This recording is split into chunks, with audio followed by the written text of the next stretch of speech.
बहुत बहुत निवेदन करूंगा जीजियों, माएँ बैठी हैं, मेरी माताएं बैठी हैं, बहनें बैठी हैं, नमन करते हुए आपसे कहूँगा, मेरे भाई लोग बैठे हुए हैं इनसे भी कहूँगा, दिल से अगर आप शंकर को रिझा रहे हो ना, तो ये व्यासपीठ से कहता हूँ कि आप 3 महीने में कुबेरेश्वर धाम सीहोर पहुँच जाओगे।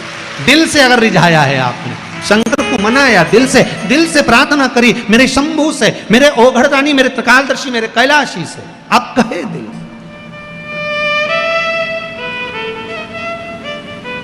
बड़ी चाहे।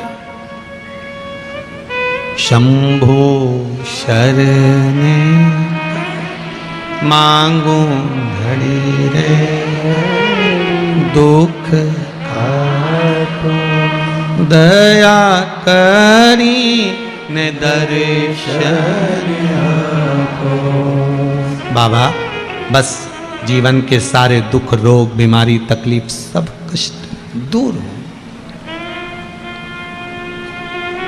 वृंदा का सात्वित्व प्रबल था, दिखावा नहीं करती थी वृंदा।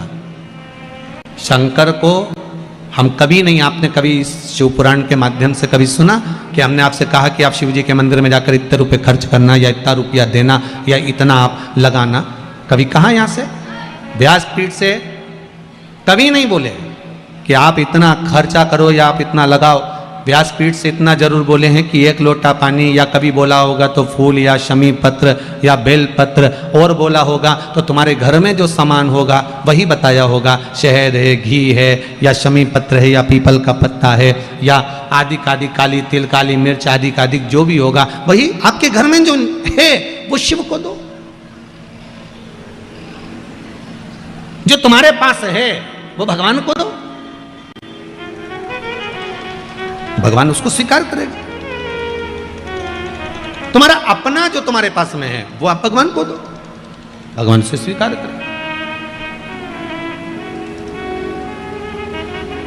अब शिव को प्रदान करो तो दिल से दो, जो भी दे रहे हो ना दिल से प्रदान करो। आज एक बात और बहुत ध्यान से सुनिएगा महाराज जी, कभी आपको लगे ऐसा कि व्यापार बहुत अच्छा चल रहा था और एकदम बंद सा हो गया, फैक्ट्री चल रही थी एकदम बंद सी हो गई, मेरा व्यापार ही नहीं बढ़ रहा, तो प्रयास करना, तांबे के कलश में जल लीजिएगा, बेलपत्री नीचे हाथ में रखिएगा, तांबे के कलश को उसके ऊपर रखिएगा, तांबे के कलश को उसके ऊपर रखिएगा महाराज, उल्टा हाथ उस तांबे के कलश पर रखिएगा, अपना नाम और गोत्र का स्मरण करिएगा।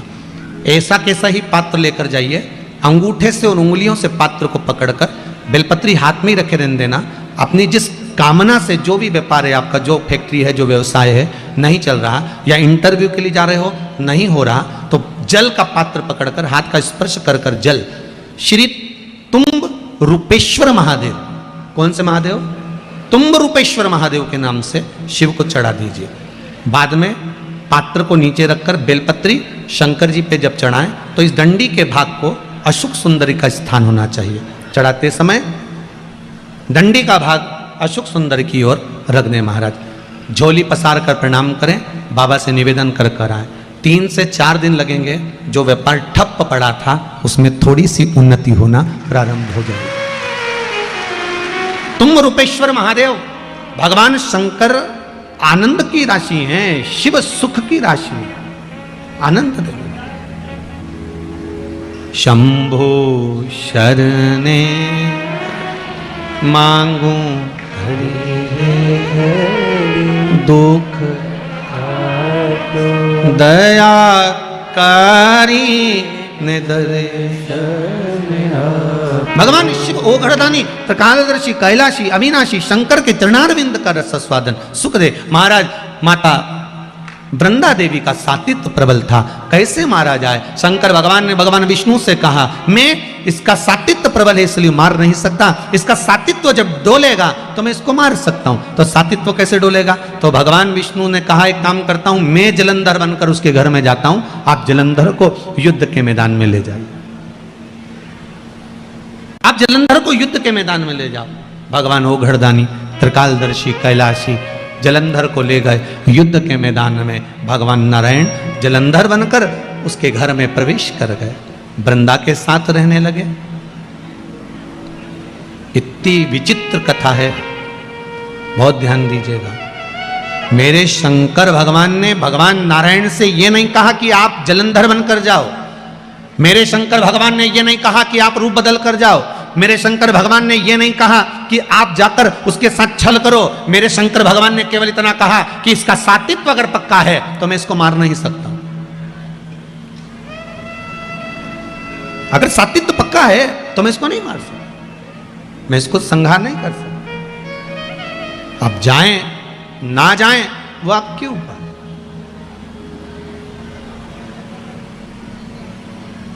कहना शिव का काम है, करना आपका काम। आप अगर शंकर की भक्ति को धारण कर रहे हैं, शिव तत्व को धारण कर रहे हैं। एक माता जी ने लिखा है, गुरुजी आपने अभी और बहुत सारे पत्र तो यहाँ पढ़े हुए हैं, ये पढ़े नहीं है परंतु उम्मीद है बाबा का। एक पत्र में लिखा है कि आपने जो सावन के महीने में शिवरात्रि का पूजन कराया था, उस समय पर मेरे हाथ में उस पूजन के 15 दिन पहले पैरालिसिस आ गया था। एक भाग पूरा काम करना बंद कर दिया था। फिर भी मेरे बेटे और बहू ने वो सावन के महीने की शिवरात्रि पर रात को जो अभिषेक करा, काली मिर्च उसमें समर्पित करी, उसी में से एक काली मिर्च उठाकर मैंने वो काली मिर्च खाई और बाबा की कृपा से 15 दिन के अंदर मेरा हाथ काम करना चालू कर दिया। ये विश्वास आपका था, ये भरोसा आपका था।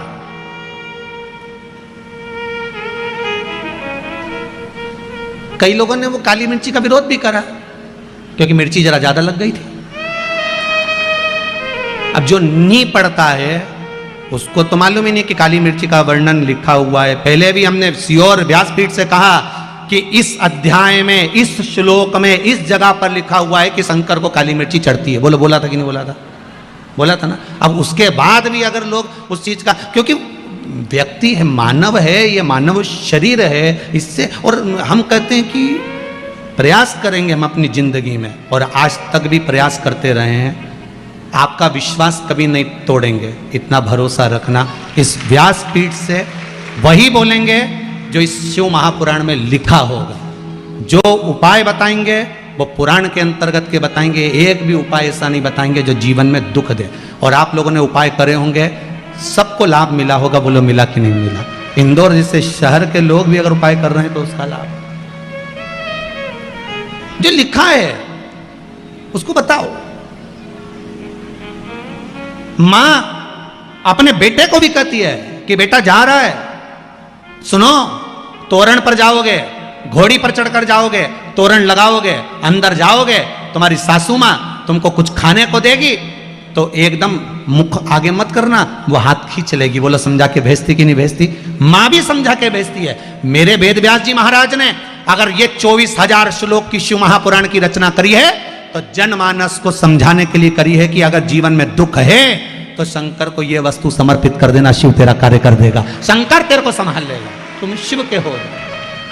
अब आगे आप लोग फिर वो दूल्हा अगर मम्मी की कहना नहीं माने, माँ का कहना नहीं माने तो लपक। अब वो माँ ऐसा करे सासू और वो मुंह लेके आगे आए, फिर वो माँ हाथ पीछे करे, फिर आगे करे, फिर पीछे करे, फिर आगे करे, तो लोग उसकी सखियां जितनी हैं दुल्हन की वो हंसी उड़ाए। फिर संसार, अगर वेद व्यास जी महाराज ने लिखा है कि आप शिव को ये समर्पित करिए, शंकर को जल चढ़ाइए, बेलपत्र चढ़ाइए, शमी पत्र चढ़ाइए, ये धतूरा चढ़ाइए, इस भाग को समर्पित करना है, अब आगे आपकी मर्जी। कई लोगों को तो ये तक नहीं मालूम था कि सावन महीने में भी शिवरात्रि आती है, बस आ गई और निकल गई, मालूम है नहीं। सोमवार की अष्टमी पड़ती है, शिव और पार्वती का मिलन होता है, उसका व्याख्यान वर्णन, उसको समझो। शमी पत्र की क्या महत्वता है उसको समझो, बेलपत्र की क्या महत्वता है उसको समझो, उसको समझना है।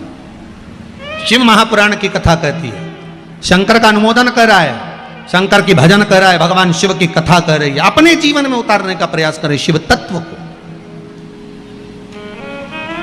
वृंदा को मारने, वृंदा के सातिर टिकाने के लिए शिवजी ने एक बार भी नहीं कहा कि भगवान विष्णु आप रूप रख कर जाओ, क्योंकि मेरे शंकर और मेरी पार्वती हमेशा एक मंदिर में रहकर आशीर्वाद प्रदान करते हैं। अखंड सौभाग्यवती भव। ये वर अगर देते हैं तो मेरे शंकर देते हैं, माता पार्वती देती है, कोई दूसरा नहीं दे सकता। भगवान विष्णु ने वृंदा के सात्वित्व को डिगा दिया, शिव जी ने जलंधर को मार दिया, जलंधर का सिर कटकर वृंदा की गोद में जाकर गिरा। जैसे ही वृंदा की गोद में आया, वृंदा चीख पड़ी, मेरे पति का अगर यहां शीश है तो पलंग पर जो सोया है वो कौन है? जाकर पूछा, नारायण ने अपना असली रूप दिखा दिया, दिखाया, क्रोध आ गया। वृंदा ने कह दिया, वाह नारायण वाह, आपने मेरे साथ छल करा है, मैं आपको श्राप देती हूं, आप पत्थर बनोगे। और वृंदा हाथ में जल लेकर अपने ऊपर छीट कर तुलसी का क्यारा बनती है। जब तुलसी का क्यारा बनने लगी, वृंदा शिव जी से कहा, भोलेनाथ आपने मेरे पति को मारा है, आज आपसे कहती हूं कि मैं तुलसी बनने के बाद मेरा तुलसी का दल आप पर नहीं चढ़ेगा। केवल वर्ष में एक दिन बैकुंठ चतुर्दशी का दिन ऐसा होता है, रात्रि को 12 बजे से सुबह 4 बजे के बीच में शंकर भगवान पर तुलसी और ठाकुर जी को बेलपत्र समर्पित होती है। वो बेलपत्र और तुलसी को उठाकर शहद की शीशी में रखा जाता है। शहद की शीशी में उसको रखकर जो बच्चा पढ़ने में कमजोर हो, बुद्धि में कमजोर हो, जिसकी चंचल वृत्ति हो या मन पढ़ाई में स्थिर नहीं हो रहा हो, उसको 1 महीने तक वो शहद चटाया जाता है। 1 महीने से ज़्यादा नहीं चटाना है। कई लोगों का जो दिमाग काम नहीं करता, बुद्धि विवेक काम नहीं करता, उसके लिए भी पहले वर्णन करा कि गाय जब अपने बछड़े को दूध पिलाए और बछड़े के मुख पर जो फेन आए, उस फेन को अमावस्या के दिन दोपहर में 12 बजे चम्मच में लेकर, जो बच्चा चिड़चिड़ करता हो या पढ़ाई में मन नहीं लगता हो या दिमाग थोड़ा सा कमजोर हो, डॉक्टर के इसका विवेक काम नहीं कर रहा, बुद्धि काम नहीं कर रही है, उस बच्चे को 2 या 3 अमावस्या गाय जब बछड़े को दूध पिलाए, बछड़े के मुंह पर जो फेन आता है वो फेन उस बच्चे को पिला दिया जाए तो बच्चा विद्वान होता है, उसका विवेक काम करना प्रबल हो जाता है। जिसके शरीर पर सफ़ेद दाग पड़ गए हों, चर्म रोग हो गया हो, चमड़ी सफ़ेद पड़ गई हो, पूर्णिमा के दिन गाय जब अपने बछड़े को दूध पिलाए, उस बछड़े का मुख में जो फेन आए उसको निकाल लीजिए।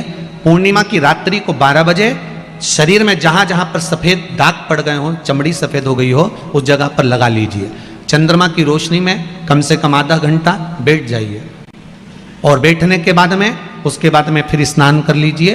2 या 3 पूर्णिमा उस फेन का प्रयोग कर कर देखिए, चमड़ी अपने असली रंग में आना प्रारंभ हो जाती है। महाराज माता, जब तुम्हारे यहाँ धन की कमी हो, अपने परिश्रम को बढ़ाओ, अपनी मेहनत को बढ़ाओ, अपने कर्म को बढ़ाओ, अपनी लगन को बढ़ाओ, अपनी एकाग्रता को बढ़ाओ। और साथ में शंकर जी के मंदिर में बेलपत्र हमेशा कब चढ़ाते हो?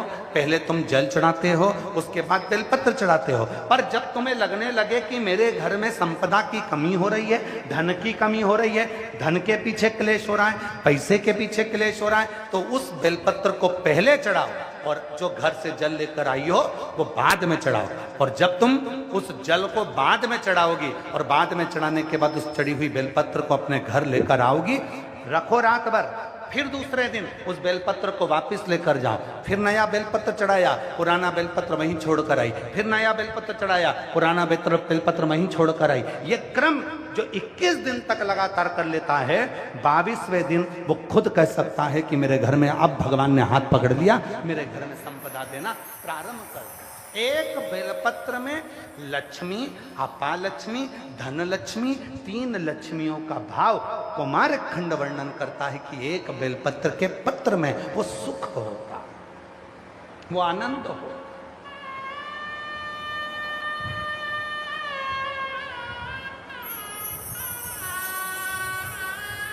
और जो जैसी भावना लाए वो वैसा ही फल पाया, नहीं खाली उसे लौटाया, वो मन हर्षा।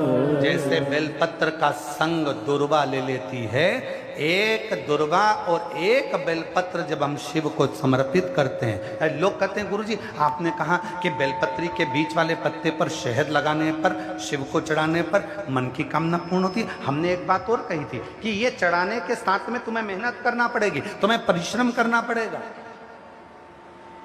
मेहनत रात दिन करना पड़ेगी, तब तुम बेलपत्री के बीच वाले पत्ते पर, धन लक्ष्मी का जो पत्ता है उस पर आप बेल शहद लगाकर शिव को समर्पित करते हो। और जैसे ही वो शहद का संग बेलपत्र को मिलता है,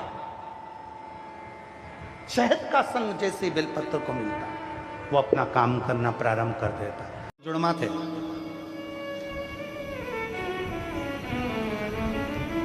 बाल्यावस्था थी, पूत के पांव पालने में नजर आने लगते हैं। व्यक्ति कैसा होगा ये उसको नजर आने लगता है।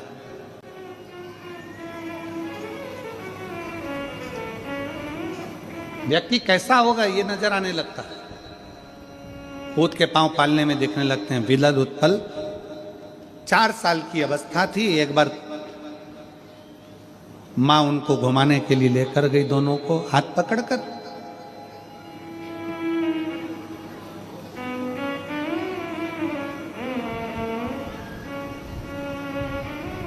छोटी सी अवस्था, एक सरोवर में पास में बच्चे खेल रहे थे। शिव महापुराण की रुद्र संहिता का ये बहुत सुंदर संवाद। शिव महापुराण की रुद्र संहिता का ये सबसे सुंदर चरित्र है विदल और उत्पल की कथा, क्योंकि इसमें मेरे भगवान शंकर का एक अवतार हुआ है जिसको कुंदकेश्वर महादेव कहते हैं। कौन सा महादेव? जम के बोलो जरा, कुंदकेश्वर महादेव। रुद्र संहिता शिव महापुराण का ये चरित्र कहता है विदल उत्पल 4 वर्ष की अवस्था के थे, छोटे थे। मैया का हाथ पकड़कर, अपनी माता का हाथ पकड़कर जब भ्रमण के लिए गए, असुर प्रवृत्ति थी, असुर प्रवृत्ति। असुर प्रवृत्ति आती कहां से? तुम्हारे घर में जन्म लेने वाला बच्चा धर्मात्मा होगा, पुण्यात्मा होगा, महात्मा होगा, संत होगा, साधु होगा, गुरु होगा, तपस्वी होगा, साधक होगा, उपासक होगा, क्या बनेगा ये आपके ऊपर निर्भर करता है। गर्भ में जब बच्चा रहे, आज के जमाने में डॉक्टर कह देते हैं बेड रेस्ट। क्या बोलते हैं? जम के बोलो जरा, बेड रेस्ट। बेड रेस्ट मतलब पलंग पर पड़े रहो, आराम करते रहो। अब डॉक्टर ने कह दिया कि गर्भवती हो गई, बेड रेस्ट करो, आराम करो, तो वो पलंग पर पड़े पड़े करेगा क्या? टीवी चालू, टीवी चालू। अब दिन भर जितने भी सीरियल आते हैं, नाटक आते हैं, उसमें कहीं की ना कहीं की 24 घंटे रोती मिले, रोती। तो जो औलाद पैदा हुई वो भी रोतली हुई, वो भी रोतली।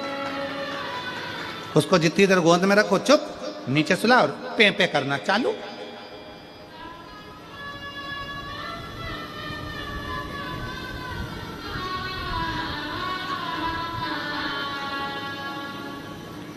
अब गर्भ में तुमने बच्चा गर्भ में, टीवी खोलकर तुम क्या सुन रहे हो, क्या देख रहे हो, मोबाइल पर क्या देख रहे हो, क्या सुन रहे हो?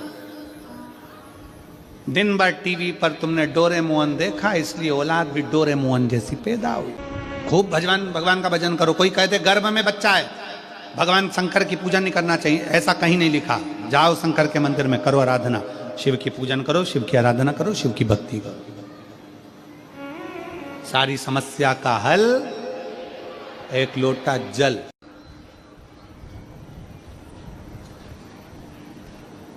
अब विदल उत्पल 4 साल के, मां का हाथ छोड़कर भागे। सरोवर के किनारे पर माँ कपड़े धो रही है, उसके 2 बच्चे हैं, बैठे हैं, छोटे छोटे बच्चे, बिल्कुल छोटे, साइड में बैठे हुए थे। बिदल उत्पल छुप कर गए और बच्चों को उठाकर उन्होंने पानी में डुबो दिया।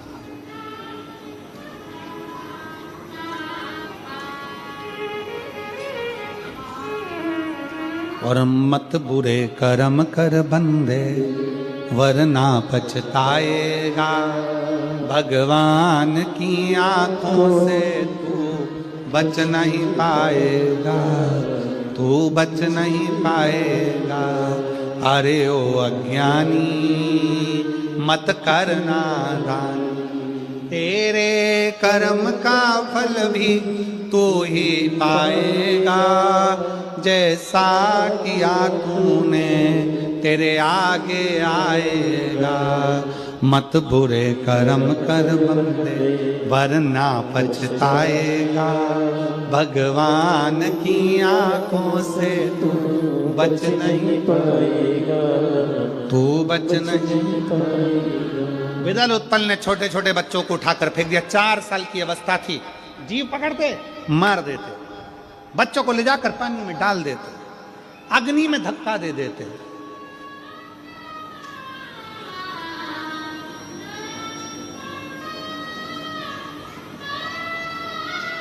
एक मां अपने बेटे को भक्त बना सकती है, अपने बेटे को संत बना सकती है, महात्मा बना सकती है, और एक मां ही है जो अपने बेटे को असुर भी बना सकती है।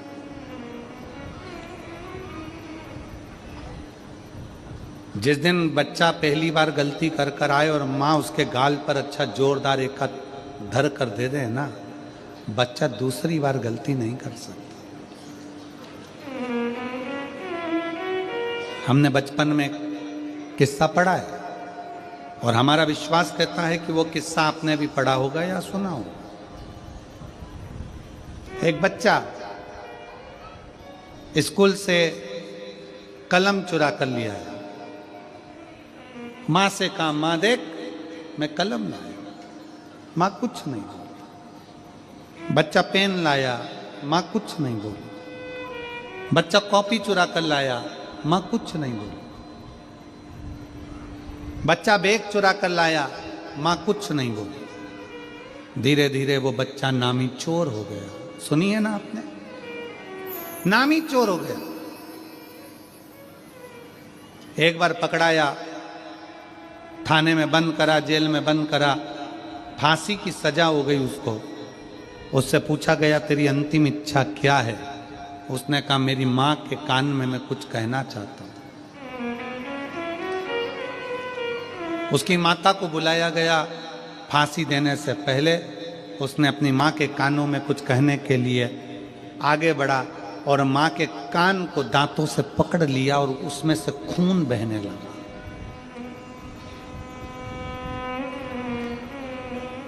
कान में से खून बह रहा है। पुलिस वालों ने छुड़ाया। पागल हो गए, तुम्हारी मां है। वो लड़का कहता है आज मुझे फांसी पे चढ़ाने वाली भी मेरी मां है। जिस दिन पहली बार चोरी कर कर आया था उस दिन गाल पर थप्पड़ मारती तो आज मुझे फांसी की सजा नहीं होती।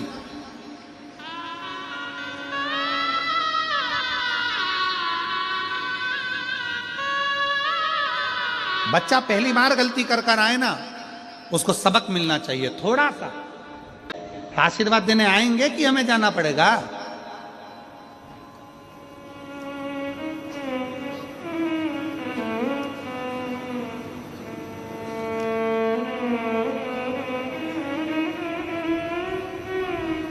कौन समझाए दुनिया के लोगों को? संत के पास आशीर्वाद लेने के लिए जाना पड़ता है, तपस्वी के पास आशीर्वाद लेने के लिए जाना पड़ता है, सन्यासी के पास आशीर्वाद लेने के लिए जाना पड़ता है, साधु के पास आशीर्वाद लेने के लिए जाना पड़ता है, गुरु के पास आशीर्वाद लेने के लिए जाना पड़ता है। पर घर में जो बुजुर्ग माता पिता है ना, उनके पास नहीं भी जाओगे ना तो भी वो दिल से आशीर्वाद देते ही रहते हैं। वो दिल से आशीर्वाद देते ही रहते हैं। घर में दो शंकर पार्वती के रूप में घर के बुजुर्ग, घर के बूढ़े माँ बाप, घर के दादा दादी, नाना नानी, घर के बुजुर्ग घर में ऐसे होते हैं, काका काकी, घर के बुजुर्ग ऐसे होते हैं जिनके पास में तुम जाकर नहीं भी बैठोगे ना तो भी दिल से दुआ करते हैं, मेरे बच्चे खूब आगे बढ़े, मेरे बच्चे खूब नाम कमाए, मेरे पोता पोती खूब नाम कमाए, मेरी बहू खूब आगे बढ़े। तुम संतों के पास बैठ रहे हो, साधु के पास बैठ रहे हो, तपस्वी के पास बैठ रहे हो, योगी सन्यासी के पास बैठ रहे हो, उनके पास जाकर तुम्हें आशीर्वाद लेना पड़ेगा। पर घर के माता पिता, घर के बुजुर्ग ऐसे होते हैं जिनके पास नहीं भी जाओगे ना तो भी वो दिल से दुआ ही देंगे, बद्दुआ कभी नहीं देंगे, क्योंकि वो घर के बुजुर्ग हैं।